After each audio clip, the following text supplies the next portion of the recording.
सभी प्रदेशवासियों को हरियाणा दिवस की हार्दिक शुभकामनाएं।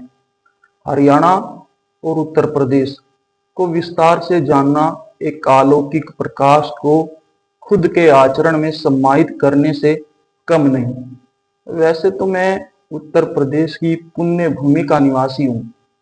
मैंने वहीं जन्म लिया और भगवान से प्रार्थना करूंगा कि अंतिम यात्रा भी उसी भूमि पर पूरी हो, उसी मिट्टी में समाहित हो जिसने मुझे जन्म, जीवन, संस्कार और पहचान दी।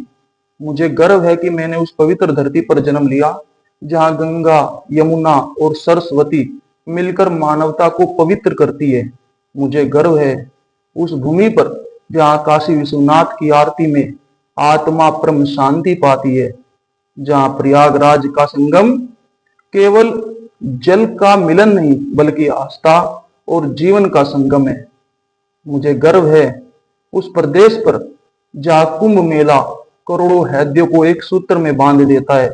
मुझे गर्व है उस उत्तर प्रदेश पर जहां अयोध्या की पावन नगरी में भगवान श्री राम ने जन्म लेकर संसार को धर्म और मर्यादा का मार्ग दिखाया, जहां मथुरा की पवित्र भूमि पर भगवान श्री कृष्ण ने जन्म लेकर प्रेम, नीति, कर्म और धर्म का संदेश दिया।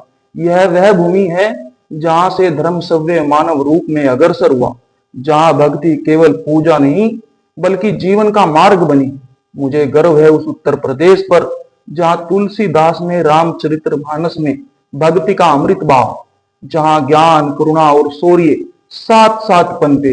यह वह भूमि है जहां शौर्य भी विनम्रता में झलकता है और संस्कार भी दृढ़ता में।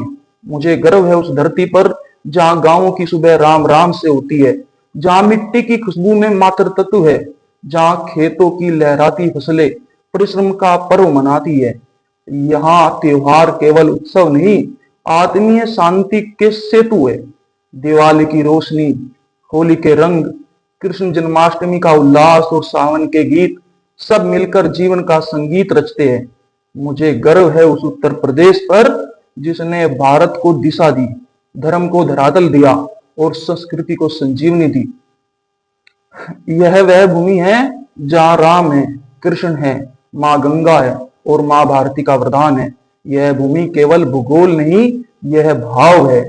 यह केवल राज्य नहीं, यह भारत की आत्मा है। परंतु मेरे जीवन का एक महत्वपूर्ण अध्याय कुरुक्षेत्र की भूमि से जुड़ा है। वहां मैंने कुछ दिनों तक वहां के विद्यालय में ज्ञान, विनय, संस्कार और जीवन लोकन सीखे।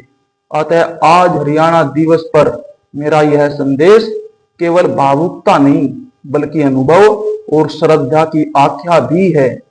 इतिहास के पन्ने खुलते हैं तो प्रतीत होता है कि हमारी संस्कृत सूत्र एक ही स्रोत से निकलते हैं, उत्तर प्रदेश के हसनापुर के प्रांगण से, जहां से वैदिक चिंतन, धर्म, नीति और आचार का प्रवाह आरंभ हुआ। आज जब हरियाणा दिवस का उल्लास चारों ओर व्याप्त है, तब मन अनायास ही इतिहास के पन्नों को उलटने लगता है। विचार आता है कि इस धरती की संस्कृति, इसकी आत्मा, इसकी जड़ें कहां से उपजी। उत्तर कहीं दूर नहीं, उसी दिशा में है जहां से इस प्रदेश की कथा आरंभ होती है। उत्तर प्रदेश वैदिक काल का हस्तिनापुर और आज का मेरठ, जहां से धर्म, नीति और संस्कृति का प्रथम प्रवाह हुआ। हरियाणा की यह भूमि जहां गीता का उपदेश गूंजा, वही भूमि कभी कुरु राज्य यानी हस्तिनापुर की अंग भूमि रही थी, जो कि उस काल में शासन का केंद्र था। वहीं से यह भूमि धर्म का विस्तार बनी। कुरुक्षेत्र की रेत में आज भी वही संस्कार, वही तप, वही सत्य की गंध जो हस्तिनापुर के प्रांगण में पल्लवित हुई थी। युग बदले, सीमाएं बदली, पर संस्कारों की धारा अविरल बनी रही। हरियाणा की सरलता, वीरता और कर्म प्रणायता में उस प्राचीन संस्कृति की गंध अब भी मिलती है। अतः यह कहना अनुचित न होगा कि हमारी सांस्कृतिक जड़ें एक है, वे जड़ें जिन्हें समय भी अलग थलग ना कर सका।